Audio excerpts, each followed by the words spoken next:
ఇప్పుడున్న కాలంలో ఎవరు మన వాళ్ళు ఎవరు పరాయి వాళ్ళు తెలియడం లేదు. ఇంత మోసం, ఇంత దహ.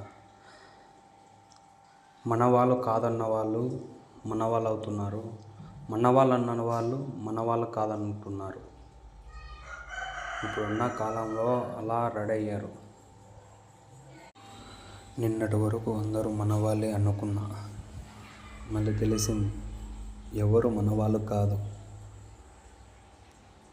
ఎంత దహ, ఎంత మోసం చేస్తున్నారంటే మన వాళ్ళు అనుకున్న వాళ్ళే మోసం చేస్తున్నారు. పరాయి వాళ్ళు అనుకున్న వాళ్ళు ఎవరు మోసం చేయలేదు.